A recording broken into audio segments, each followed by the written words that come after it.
Okay, hello. I would like to welcome you to the last panel today entitled Somebody Else's Heritage, Negation and Appropriation of the Landowning Elite's Legacy. The first speaker today in this panel will be Mikołaj Getka-Kenig, who is an associate professor at the Institute for the History of Science, Polish Academy of Sciences in Warsaw. He earned his master's degrees in history and art history, followed by a doctorate and habilitation in history. His research area includes the problem of the politics of art and architecture around 1770 until 1850, as well as heritage policies in socialist Poland 1945-89. He is currently leading a research project entitled Architectural Monuments and the Politics of History in Communist Poland, the Case of Kraków 1945-78, funded by the National Science Center Poland. He has been also a director of the Castle Museum in Sandomierz since 2021. The floor is yours. Thank you very 20 much. minutes. I would like to use the... Yes, so thank you very much for inviting me to this great conference. The subject of my paper today is Aestheticizing the Class Enemy, the Musealization of Feudal Heritage in Post-War Poland and East Germany. This paper aims to answer the question of how the Soviet bloc countries were able to reconcile the preservation of feudal heritage with their apparently anti-feudal historical and social policies. It examines the paradox by focusing on two examples of the aestheticization of this difficult heritage, Wawel Castle in Poland and Sanssouci Palace in East Germany. The takeover of private belongings of noble background was an important driving force behind the development of both national and local museums during the early years of socialist Poland. It was the period between the late 1940s and early 1950s. It was mainly a result of the agrarian reform of 1944 that concerned not only arable land, but also former residences and their movable decoration, paintings, sculptures, textiles, furniture, and other objects of the applied arts. Their musealization served to adapt this heritage to a new role by emphasizing its artistic value rather than socio-economic or political context, despite the fact that there were many Marxist scholars who studied them, so this subject, like the history of landed estates, peasant landowners relations, as well as feudalism in general. This practice of aestheticization provided fuel for official propaganda by creating the image of benevolent socialists who regained works of great national art and architecture from a narrow elite's hands and made them available to every Pole. This strategy, initiated by art historians and conservators during the first post-war years, impacted the subsequent development of museums in Poland.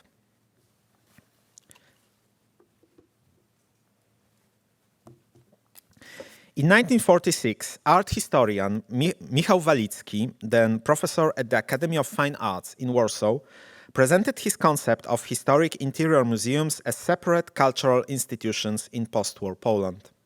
The main goal of such institutions was to educate museum clients, meaning conscious recipients of art.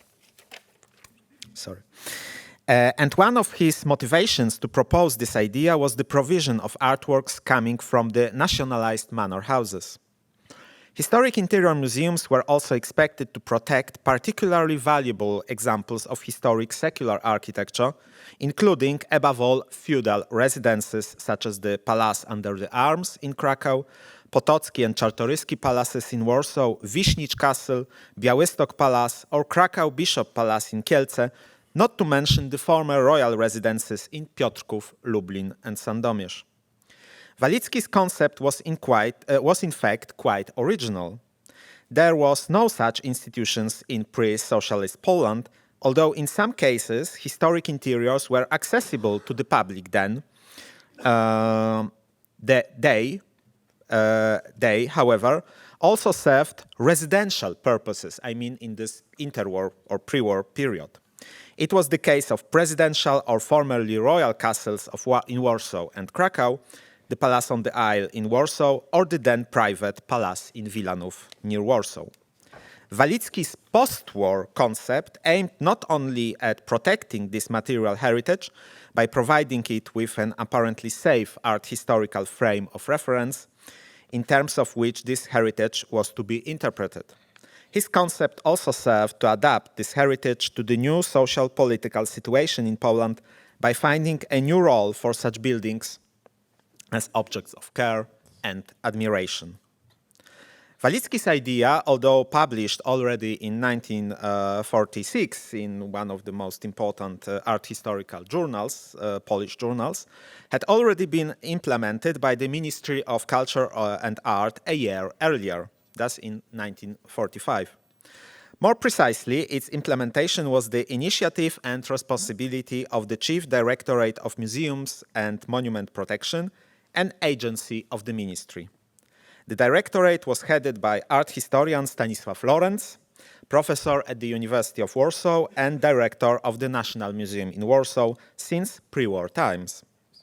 During the initial post-war years, this policy found its most spectacular expression in the opening of a historic interior museum in Wawel Royal Castle in Krakow. Originally, however, the highest authorities of socialist Poland wanted to maintain the castle's previous residential function as the seat of the head of state. Soon, however, they changed their plans concerning the castle and decided to return it to the nation as the monument of national culture. This resolution, supported by the Chief Directorate of Museums, and consequently the Ministry of Culture as well, was a manifestation of the idea of the socialization of cultural heritage. It also justified the reuse of many historic noble mansions for cultural, educational, or official purposes after their nationalization. Former residences, like their movable furnishings, were to, quote, enter into the new social service, end of quote. The musealization of the state-owned Wawel Castle became an ultimate symbol of this transformation. Wawel Castle was consequently taken over by the Wawel State Collections of Art. It was a new institution directly subordinate to the Chief Directorate of Museums, although it had its genesis in the pre-war State Collections of Art based in Warsaw, but having had an important branch at Wawel Castle already in this interwar period. Before the war, the State Collections of Art weren't technically a museum, but a central government agency in charge of all the works owned by the state and decorating presidential residences. After the war, the Wawel State Collections of Art also served to protect the material heritage of old, monarchical and noble Poland. This was an exceptional situation in the 1940s and 1950s. The Royal Castle in Warsaw didn't exist then, due to its total annihilation by the Germans in 1944, while two other important former royal palaces in Warsaw, the Palace on the Isle and Wilanów Palace, the latter taken over by the state as a result of the agrarian reform, weren't restored after wartime destruction or devastation until the early 1960s. The first director of the Wawel State Collections of Art, Tadeusz Mańkowski, was an art historian who viewed feudal architecture, paintings, sculptures, fabrics, and other objects of the applied arts as examples of Polish national art. Wawel Castle, as the monument of national culture, was to be filled with this type of artworks, apparently absolved of associations with their difficult socio-economic background. Wawel Castle wasn't a historical museum, but an artistic one, focusing on visitors' aesthetic experience. However, the key issue was the nativeness of these objects, or at least their association with national history. The exhibition of historic interiors at Wawel Castle legitimized this heritage, even if they had no previous connection with this specific place. No element of the castle's historic furnishings survived in the state collection's possessions after the war. The artworks which Mańkowski acquired for Wawel Castle came thus primarily from private collections. Many of them were royal and aristocratic portraits. There were many ways of gaining them. Some were bought with funds from the Ministry of Culture, such as the portrait of Maryna Mniszek from the collection of Franciszek Salezy Potocki of Rudka, but then based in Krakow. Others were gifts, like the portrait of King Sigismund the Old from the collection of Ludwik Hieronik Morsztyn of Pławowice. However, most of these paintings became appropriated by the state as a result of the agricultural reform, or it is highly probable because they were provided by the ministry with no documented provenance. The case of the portrait of Stanisław Tenczyński from the collection of Adam Potocki of Krzeszowice was exceptional in this respect because it was confiscated as a result of its owner's attempt to smuggle it abroad in 1946. For Tadeusz Mańkowski, the interpretation of the legacy of feudal elites as national heritage served to preserve and justify the existence of Wawel Castle as an interior museum. He also presented the history of the royal residence at Wawel in such terms, drawing on the arguments of other, more Marxist-oriented art historians such as Tadeusz Dobrowolski. National art, having its distinctly Polish character, was to represent the true genius of the nation. Moreover, their existence and development apparently testified to the nation's cultural independence from Western influences. From this point of view, the elite context of such objects, both architectural and movable, was of quite minor significance. Owing to such interpretations, feudal heritage proved acceptable to the state leaders who sought to limit Western cultural influence on Polish society. Note, however, that the Chief Directorate of Museums came up with the idea of Wawel History Museum in 1947 that was established 2 years later. The aim of this institution was to present the broader context of the royal and noble heritage with the help of archaeological artifacts. The Wawel History Museum operated according to the principles of history of material culture, a new discipline analyzing past cultural phenomena, including art and architecture, from the perspective of historical materialism. History of material culture was a Polish response to the Marxist theory of history and culture. However, the establishment of the Wawel History Museum had no influence on the castle's interior exhibition in itself. It was still being enriched with new native early modern artworks throughout the late 1940s and 1950s. The director of the Wawel History Museum, Jerzy Szablowski, replaced Mańkowski in 1952 as director of the Wawel State Collections of Art and continued his predecessor acquisition policy. As a result, the permanent interior exhibition at the Wawel Royal Castle in the mid-1950s, thus during the Stalinist period, offered a wide variety of Polish and related to Poland paintings and other works of art originating from former manor houses. This attitude was characteristic also for museums that were established in other former royal or also aristocratic castles and palaces in the following years. It was the case of Wilanów Palace, Palace on the Isle, Nieborów Palace, or Łańcut Castle. They were restored and opened to the public as art historical museums, focusing on the presentation of their sumptuously decorated interiors. The socio-political or socio-economic context of their artistic form was virtually non-existent in exhibition narrative. In Poland, there was no such museum as Feudal Museum in Wernigerode Castle in East Germany.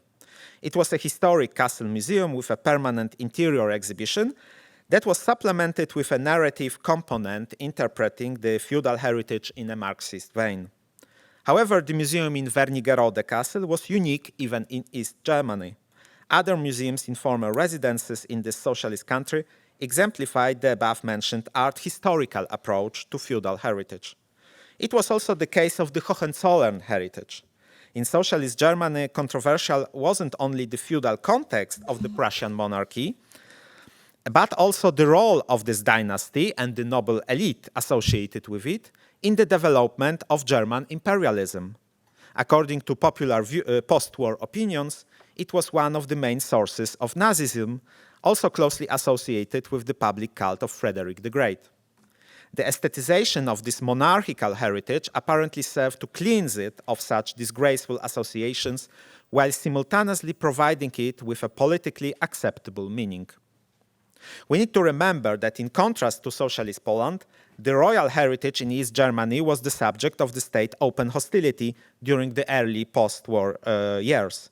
A spectacular manifestation of this attitude was the complete demolition of Berlin Royal Palace in 1950.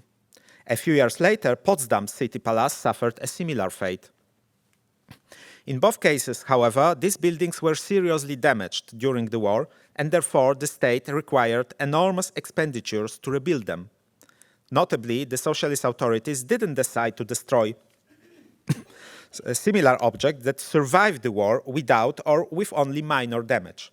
It was the case of the Sanssouci residential complex in Potsdam. The two main buildings of this giant architectural ensemble, namely Sanssouci Palace and the New Palace, survived the war and became publicly accessible interior museums, being managed by the government agency known as the State Palaces and Gardens Potsdam Sanssouci. This agency was headed by art historian Willy Kurt since 1946. Kurt's viewpoint on the legacy of Sanssouci is best illustrated by his guidebook entitled Sanssouci, Its Palaces and Gardens, published in 1956.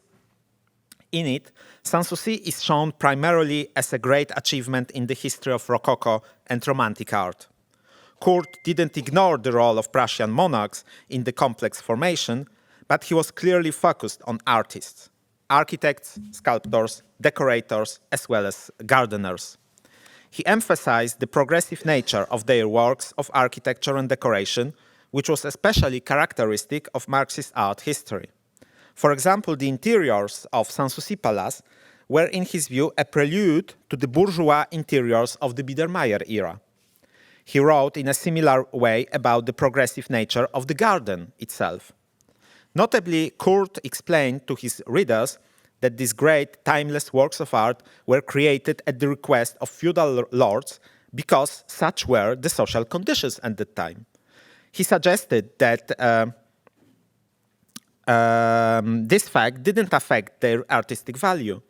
In conclusion, he shared the following reaction, quote, "These were 3 generations," he meant the Hohenzollern family, that took part in the expansion of the palaces and gardens of Sanssouci over the course of 1 century. And each time they had the most talented and famous architects at their disposal. Their tasks were limited by the princely feudal environment of their clients. Apart from these limitations, however, the artists remained free in their creative power and strong in their rich imagination. Their creative powers were, regardless of the social order of their times, mutually connected with the national forces of German art. The land of the nation nourished their formal creativity. Moreover, the rare and ideal combination of art and nature, connecting architecture, painting, and gardening, is an example of the Gesamtkunstwerk. The discussed examples of Wawel Castle in Poland and Sanssouci in East Germany prove that aestheticization was an instrument of taming and adapting the feudal heritage to the post-war socio-political conditions in Central Europe. In socialist interior museums, the elite heritage was universalized as an integral element of the national artistic legacy and the property of the entire nation or society.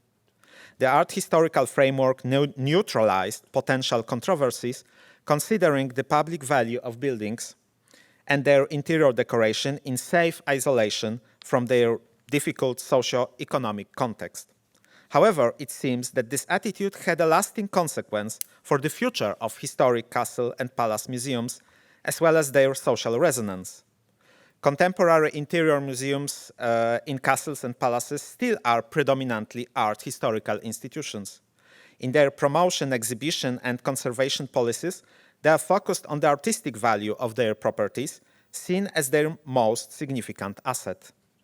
This tendency influences the way in which their historic creators and owners are presented by such museums, as above all great patrons of art and architecture, thus those whose personal artistic fascinations and aspirations enabled artists to contribute to the development of art.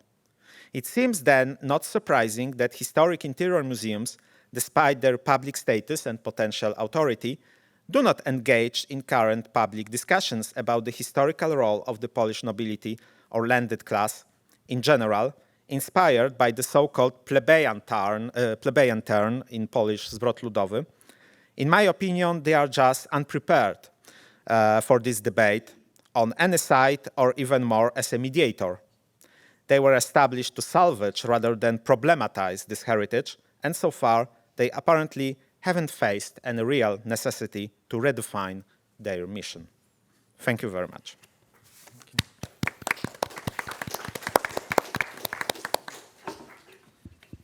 Thank you very much, Professor. Now the second speaker is Uladzimir Karalenak. He earned his master's degree from Belarusian State University. His professional focus revolves around museums situated in former Radziwiłł residences. He has been working at the National Historical and Cultural Museum Reserve Nieśwież from 2013 until 21 and has been employed at the museum in Nieborów and Arkadia since then. His book Nieśwież Palace Park Ensemble, The Gardens and Parks, which was published 2018. He has published this book in 2018 and has authored several articles on the history of the Radziwiłł family and its heritage. So the floor is yours. Thank you very much. So here you can see the main residence of the Radziwiłł family shown on the map, provide a clear illustration how influential its members were in the 16th, 19th centuries. During this period, the political map of Central and Eastern Europe changed frequently, but the Radziwiłls maintained the privileged position by owning several fiefs. Four of these, Nieśwież, Owika, Klecka and David Grudek, ended up within the Russian Empire after the partitions of the Polish-Lithuanian Commonwealth, while the Przygodice fief became part of the German Empire. Also, the legal status of these lands no longer allowed them to function as states within states, states within a state. The Radziwiłls continued to play a significant role in public life even after the abolition of serfdom, when state institutions became more active. They remained not only employees, but also took responsibility for the social sphere. For example, even after the abolition of serfdom, the Radziwiłls continued to build hospitals, but medical care was primarily directed at employees, so hired workers and staff and their families. As for religious service, the Radziwiłls funded the construction of Catholic churches, Orthodox churches, synagogues, and mosques, and these buildings were often adorned with the Radziwiłł family symbols. It is important to note that this was not always purely charity. In the 19th century, the construction of places of worship for the local population in Russian Empire was a formal obligation imposed on landowners. The fate of the churches built by Radziwiłls was mostly unfortunate. During the Soviet period, were often used for industrial or agricultural purposes until complete despair and were destroyed. I would like to mention that in the 19th century, aristocratic elites, due to the mathematical policies, were largely supranational. The emergence of national states with their historical canons became a challenge for aristocratic families like Radziwiłls. A sort of black legend for the Radziwiłł family was created by Polish Nobel laureate Henryk Sienkiewicz. And actually, literature became a popular source of knowledge for the people and shaped a specific image of the aristocracy in 20th century. After the fall of the monarchies, to which they had served as vassals for centuries, the aristocracy faced the challenge of finding a new identity, interest in a new ideology, nationalism, replacing nostalgia for the Polish-Lithuanian Commonwealth with dreams of creating an independent Polish state. Based on personal memories and journalistic articles, one can trace the phenomenon of family legend, memory of transformation, and reassessment of past under the influence of changing. A particular significant topic is the Radziwiłłs family work with historical memory. In addition to publishing memories, they contracted historians to write family chronicles and historical essays. Some members of the family even attempted to understand independently which people lived on the lands of the former Grand Duchy of Lithuania, from which the Radziwiłłs trace their origins. Konstanty Radziwiłł, Leon Radziwiłł, and another Leon Radziwiłł wrote articles about Belarusians, while the son of the last Owyka Feudal holder, Stanisław Radziwiłł, even prepared and published a PhD dissertation on Ukrainian history at one of the Swiss university on the eve of World War II. In his work, he paid particular attention to the roots of conflicts between the people of Eastern Europe. In the 20th century, after the collapse of the three empires and the formation of Polish Republic, the Radziwiłł family coined a special term for their identity: bisons of the borderlands, żubry kresowe. The capitals of the feudals, Nieswież, Radziwiłł-Monty, Mańkowice, and Owyka, became the last refuge of the aristocracy on the border with the Soviet Union. The expansion of the Soviet Union, the Soviet state led to a significant part of the Radziwiłł's cultural heritage falling under the jurisdiction of the Ukrainian, Belarusian, and Lithuanian Soviet republics. Under the circumstances, the slogan "Peace to the hearts, war to the palaces" reflected the trend of repurposing cultural monuments, which resulted in the neglect of the aristocratic traditions and ethos associated with this place. Most members of the Radziwiłł family were citizens of Poland before the war, except for Konstanty Radziwiłł, whose estate in Towiany was located in the Lithuanian Republic, of which he was a citizen. So, like many others members of the Polish aristocracy, the Radziwiłls were able to emigrate to countries in Africa, North and South America, and Western Europe, or after being interned and imprisoned, they ended up in the Polish People Republics. A unique case is that of Konstanty Radziwiłł, who became a Soviet citizen after the annexation of Lithuania. His daughter, who worked at the Adam Mickiewicz Museum in Paris, discovered traces of her father in Central Asia. According to the documents, he was referred to as a former prince, now a laborer of the East. The fate of the owners of the residence, I must to say that residents were dualistic palace park complexes, opposite which were agricultural and industrial buildings, mainly distilleries, livestock farms, fish farms, and sawmills. So the fate of the owners of the residence was as follows: they were forced to leave their ancestral lands through the nationalization of property and repression. In this process of forming both national and supranational Soviet identities, the role of the aristocracy, which had lived on these lands for centuries, was minimized and portrayed negatively. Additionally, great attention was paid to the renaming of place. The first mass renaming of urban toponymy in settlements associated with the Radziwiłł family occurred during the Russian Empire. For example, one of the many towns named Radziwiłls main Radziwiłłów. It was a lot. So one of these was renamed Chotimsk.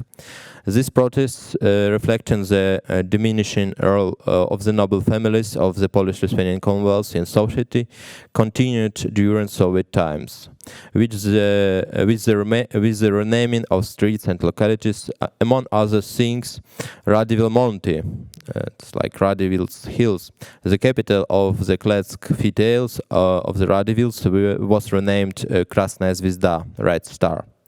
So, what happened to the architectural heritage? A lot of distilleries and fish farms were not shut down, but since that time they didn't connect it with palaces, residents. So the palace were given new functions after the owners were expelled. After the war, it was mostly schools. Here you can see one of these palaces. You can see school in the former Radziwiłł Palace in Poloneczka. The palace park was turned into a sport ground and a garden where students learned to grow vegetables, flowers, and other crops. A similar fate befell the palace in Radziwiłł Monty. And let me quote a fragment from the memories of a student who attended this school. So it's from his memories. They moved the school to Radziwiłł Monty, to the Prince's Palace. We entered the school through the main entrance, where there were columns. Some of the old teachers stayed, and some new ones arrived. We came in, and began recited Our Father, Our Lord, as we did before war. And teacher said, "Children, quiet! There is no God." How can there be no God? We didn't understand. So he said, "It's like in Russian, it's like a song." So he said to the children, "Please say, please repeat. Soviets give us candies." So we repeated it, and then suddenly candies rained down from above. Now say, God, give us pie. But no pie came. So there is no God, but the Soviets are here. The next day we came again, and again said, Soviets give us candies. But they didn't have candies for us for every day, so they just say, quiet children, quiet. So this is one of the curious aspects of the Soviet Union anti-religious policy. I already mentioned that church that after falling under Soviet control were repurposed for industrial and agricultural purposes. And this was accompanied by the destruction of burial memory, as the churches were often surrounded by graves and had crypts. One of the rare exceptions was the Corpus Christi Church in Nesvich, which became an important stop on tourist routes. Today, the church and the Palace Park complex of the Radziwiłł family are listed as a UNESCO World Heritage Site, as a unique complex. During Soviet times, the church continued to function, but there are numerous members from Soviet tourists who visited Nesvich and were shown the church script with sarcophagi containing the mummified remains of the Radziwiłł's family members. So the buried bodies essentially became exhibits. This was, in a way, the price for keeping the church in Nesvich as a functioning Catholic church and in Belarus, and for some time it was the only one Catholic church in Belarus and Soviet Republic. The palace in Nesvich was converted into a sanatorium, and along with the park, so it was recreation function, but under the influence of communist ideology, the historical discourse developed certain approaches and methodological guidelines for dealing with the cultural memory and heritage of the vanished aristocratic elites. The Radziwiłł symbols were removed, In Star Hall, here you can see in Star Hall, instead of the Radziwiłłs eagle, paints an image of Pavel Nahimov. On the grand staircase, portraits of Alexander Suvorov, Mikhail Kutuzov, and Alexander Nevsky. They were added to the 18th century frescoes. And actually, it's funny because all of these guys were representatives of noble families, dukes and princes, but they were heroes of Russian history. While aristocratic palaces were often repurposed as educational institutions, castles often used like psychiatric hospitals. One such psychiatric hospital was established in Ołika Castle, and it was the first psychiatric clinic in Volhynia. The first staff members of the hospital were engaged in repairing the castle and adapting it to the specialized needs of the psychiatric clinic.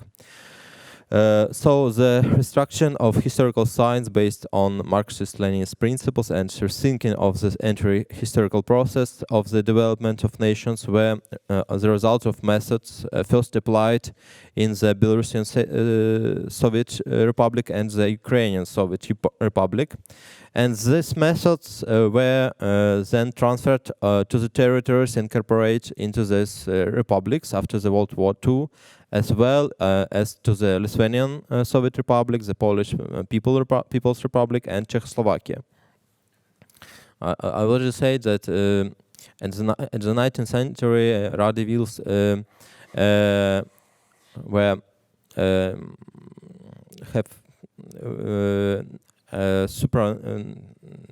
have very interesting mathematical politic. So in 19th century, strongly related with Radziwiłłs, Clary Unteraldringen family. And in memory of Alphonse Clary Unteraldringen, he wrote why it was the same. So in the Soviet Union, Radziwiłłs were aliens, and in Czechoslovakia, Clary Unteraldringens, German family, German nobility, also was an alien. So officials at this time divide aristocracy. I show you. You can see Russian aristocracy on the territory of Nesvinsk Sanatorium. So historical representatives of Russian aristocracy were acceptable on the territory of Belarusian and Ukrainian Soviet Republic, but not like Radziwiłłs. And it's in Polish People Republic, Radziwiłłs were acceptable. So maybe not like heroes, but it was a part of Polish history, and in the territory of Poland, it was not unwanted heritage. So it is worth noting, but that despite this, Radziwiłł castles and palaces began to be recognized as architectural monuments. For example, Ołika Castle was assigned to the protection number 117 in 1963. So another question: what happened to the art collections? The collections were partially preserved but removed from the former residence. The Radziwiłłs legacy still form a basis of the Volyn regional museum, the National Art Museum in Minsk, and other museums. And museum workers in this museum have the same problems like museum workers in Poland museums. it's about provenance. So in Poland, museum also not a lot of information about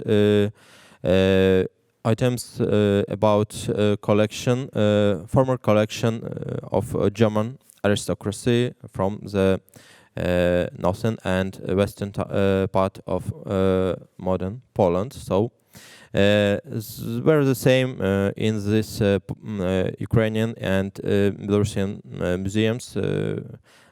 Museum workers have not a lot of information about these items. So in Poland,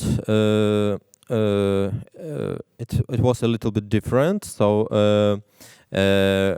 as I say, Radziwiłłs was a part of Radziwiłłs were part of Polish history, and a lot of palaces, residents were preserved as symbolic elements of Polish society, memorial heritage due to their importance for historical meetings and events, including visits by guests of the Radziwiłłs. For instance, the composer Frédéric Chopin, who spent less than 2 weeks as a guest of the Radziwiłłs, saved the palace in Antonin with his name.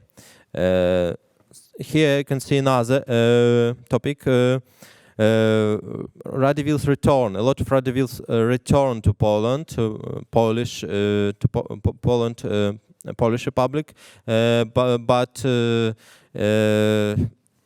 several of these representatives even get some flats for former palaces. So here you can see Warsaw Palace of Janusz Radziwiłł. He returned after prison. He returned in 1947 in Poland. He lived in Warsaw. He get a flat for this palace. He gets a small flat for this palace, and Lenin get a museum. In this former Janusz Radziwiłł palace was a museum of Lenin at the Polish Republic time. And last topic, Nieborów Palace. This is also Warsaw Palace, Museum of Lenin. And last topic, it's Nieborów Palace. Together with surrounding park and the park of Arkadia, it became a branch of the National Museum in Warsaw since 1945. Okay. Here could you please come to the conclusion? 2 minutes. Okay. 2 minutes. That's important. One. Here the one. Okay. Here the mystification of the interest took place, presenting visitors with the lifestyle of aristocracy and showcasing the efforts in building art collection. So, but it's forgotten why it was a museum.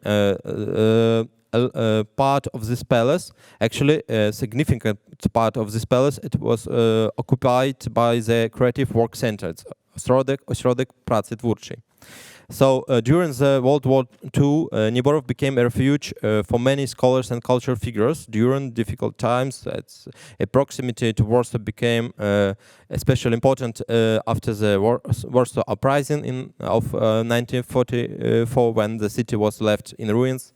So thanks to Janusz Radziwiłł's contacts with members of the intelligentsia, including the director of the National Museum in Warsaw, Stanisław Lorenz, the palace became not just a museum, but a survival, a living. It was a living. It was a residence, aristocratic residence. So a significant part of Janusz Radziwiłł's staff became employees of the museum, and scientists and artists essentially continued to live the aristocratic life in the Nieborów residence, where everything was left in its place, and the staff continues their work. Thus, a new institution with a new staff was not created in empty walls. Only the owners changes, but not the way of life. So this is, I must stop. It was another example how it looked like after the Second World War.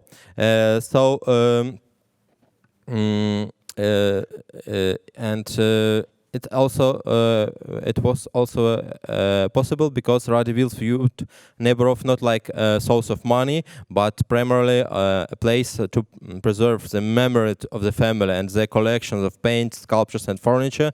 So many of the items were displayed in exhibitions at the National Museum in Warsaw before World War II, and I think it's one of the aristocratic residence, which still like aristocratic residence after the Second World War, but of course it was placed for new owners and new guests, not aristocracy, old aristocracy. Thank you very much. Thank you. Now I would like to recover my notebook. Thank you so much. And I'd like to introduce the third speaker, Jakub Wiśniewski, who is a civil servant working in government administration since he started his career path after completing his first study, that is political science, in 2010. Since the first year of his study, he is interested in the so-called crossroads of the theory of politics with public policy, including cultural heritage protection policy and collective memory. 2019, he graduated from law faculty. Throughout his work life, he has been associated with the Ministry of Culture and National Heritage. In his work so far, he has been mainly involved in the development of strategic documents at a ministerial and governmental level within the jurisdiction of the Monument Protection Department in which he works. Contacts concerning the implementation of the international law conventions of the United Nations Organization for Education, Science and Culture, including above all the World Heritage Convention 1972. He was also engaged in preparing two last versions of the National Program for the Protection and Guardianship of Monuments. Okay, the mic is yours.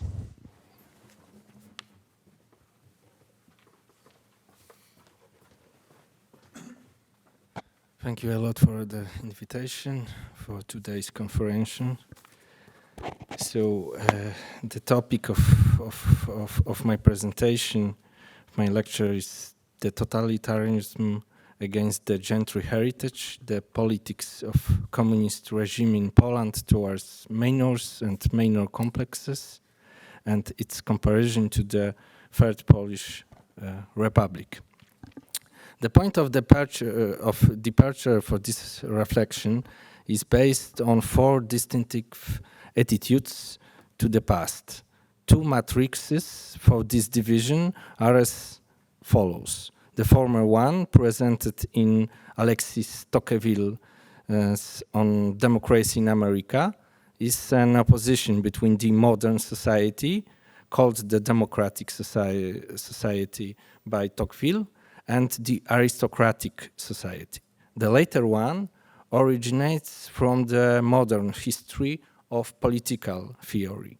This matrix is a kind of outlook on the past resulting from the description of the political system. Generally, this division is as follows: the democratic state versus the totalitarian state. And the first matrix, there's aristocratic and the modern one. The aristocratic attitude to the past defines society as a chain of all members of the community, from the lowest social class to the highest group. Each member of the community is attached to some position in the well-established political and societal order, grounded in the legitimized system of rules and traditions. Traditions shape his or her moral horizon, each member of a community. Each individual has obligations related to role.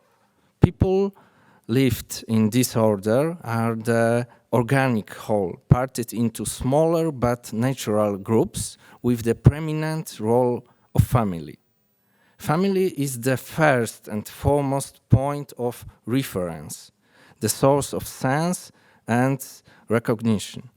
This order needs to be set, and after that to conserve hierarchy and to create a habit of never-ending return to the past, to legitimize and constantly restore the order. What is worth noting in this attitude toward the past is the factor of historical change is connected with a great person, a great man who changed the course of history. The subject of the history in this manner is a gifted individual, not a social class or even more typical for modern determinist history, objective social powers, human conditions, etc.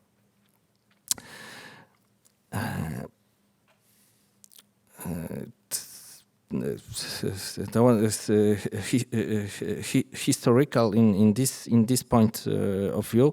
Also, do not accept the opinion that a human collective has no chance to reverse back the course of actions because of a blind but powerful necessity. This necessity champions human fate due to its external character. People who live in a particular time and place do not obtain any instruments to change it, even to control it. This remark leads us to the reverse of the aristocratic attitude to the past. The modern one, called by Tocqueville the democratic one, is based on the notion that any person cannot change the order of the world. Hence, the key subject of the past is an abstract social class. In a historical explanation, the crucial role plays a concept of general clause. During the research process, modern historians seek the general clause which could explain a course of events. This manner of analysis put pressure on such categories, characteristics of nation or different collective, physical conformation of the country, the genius of civilization. General categories. The modern attitude to the past, created by new historians, borrows the logic of research from the nature sciences. The individual anymore live in traditional structures which mobilized them to a common contribution in many fields on behalf of a god, of a sovereign, or a monarch. Those points of reference were vividly presented in a public sphere, consisted many symbols of an established order. Churches, abbeys, town halls, towers, castles, palaces, and royal gardens, etc. In the modern age, the factor of mobilization changed to an abstract imagination, which was the trigger to build a new mass communities. On the other hand, the modern outlook on the past is related to the concept of independence for another individual who broke traditional bonds, for instance, obligations within the family, and has full sovereignty in shaping his position in society. The next matrix, the democratic one and the totalitarian one. More significant for our endeavor is the distinction between democratic outlook and the totalitarian one. The democratic attitude to the past embraces a basic respect for the diversity of proofs of past which survives until nowadays. The main purposes of the government is to take care of all the pieces of evidence of history. Democratic policy towards the past is aimed at heritage protection. The term heritage means products of man or nature which have exceptional cultural or scientific value for humanity. In reality, this hard task can be carried out only to some extent. It is certainly true that public administration in a democratic state possesses restricted means. The general rule characterizing in the democratic state is the lack of favoring some historical period or particular origin of the heritage in the process of its protection at the expense of others. Nevertheless, the past is subject to constantly changing interpretation. Even more important for our subject, it is obvious situation due to its substantiability is the totalitarian attitude to the past. To illustrate it most suggestly, I would like to use a quotation from George Orwell, 1984. The party, this is quotation from Orwell. The party said that Oceania had never been in alliance with Eurasia. He, Winston Smith, knew that Oceania had been in alliance with Eurasia as short time as 4 years ago. But where did that knowledge exist? Only in his consciousness, which is in any case must soon be annihilated. And if all others accepted the lie which the party imposed, if all records told the same tale, then the lie passed into history and became true. Who controls? Oh, okay, thank you. Okay, who controls the past? Run the party slogan, controls the future. Who controls the present controls the past. And yet the past, for of its nature alterable, never had been altered. Whatever was true now was true from everlasting to everlasting. It was quite simple. All that was needed was an unending series of victories over your memory. Reality control, they call it in newspeak, doublethink. This fragment of George Orwell work reflected the basic feature of the totalitarian state. By I mean instrumentalization of the past to invent the history, which could serve for the government legitimization. Even though the total state conducts at the very site the very site professional research, the purpose of it becomes the eradication of uncomfortable facts, people, events, or ideas that do not fit to the official version of the political order genealogy. Whatever the unwanted legacy had a dangerous potential to form opposition or to undermine the official system, the government would erase this subversive element of the past. And now the Manor, a victim of the totalitarian modernity, the next part of my presentation. From the transformation of knighthood into gentry during the late medieval and early stages of Renaissance, a manor served as a management center for the landed property, but it was meant that the state of play was maintained till to the end of the Second World War. An insight into production specifics of the basic institution of economic life in the Polish countryside is provided by analysis of parcelling prorogues from the period of the 1944 land reform. The most general division of types of properties embraced agriculture ones, industrial ones, forest ones, with the gardens and forest nurseries, or without additional specialization.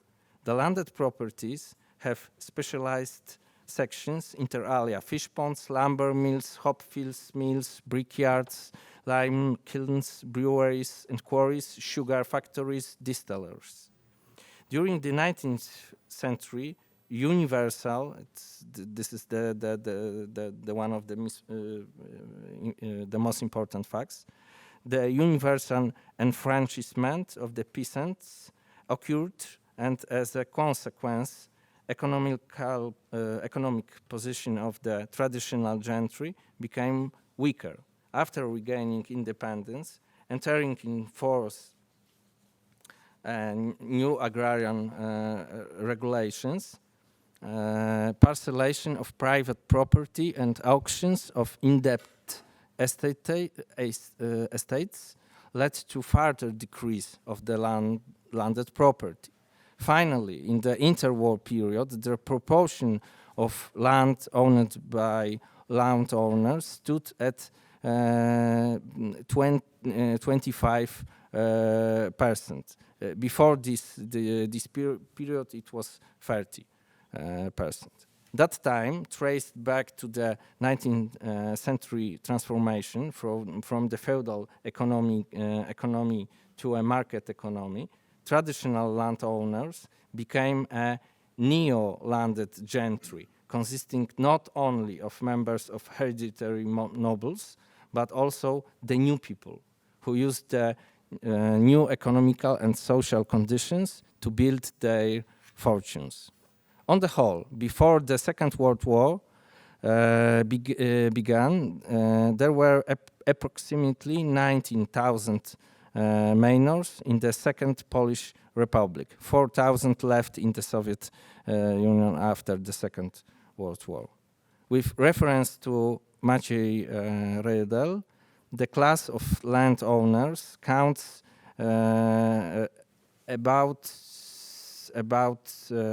250,000 people, including those who lived in towns and maintained contacts with their relatives staying in the family nests. During this evolution of the political system of the Polish-Lithuanian Commonwealth, the gentry residence expanded its function and became the carrier of cultural values. The Polish political nation required a unifying, mobilizing reservoir of rules and norms. Conveying those rules needed to create means to disseminate them to the gentry. The vehicle of this dissemination were texts of culture, paintings, books, sculptures, stylish furniture in the late period, photographs, also jewelry, the historical weapons of war, etc., which filled the interiors of manors. In general, the manors was a symbol of family, tradition, and belonging to the landed gentry. As a result, it emerged into the constantly growing and living treasure, where family heirlooms, writings, works of art, and decorative arts were collected. Regarding the traditional patriotic role of the landed gentry, a political nation during the Polish-Lithuanian and Lithuanian Commonwealth, their houses functioned in the next centuries as centers of patriotic life for the whole Polish society. Apart from that, the manors played the role of cultural and educational institutions. So I think I don't have much time. Okay. So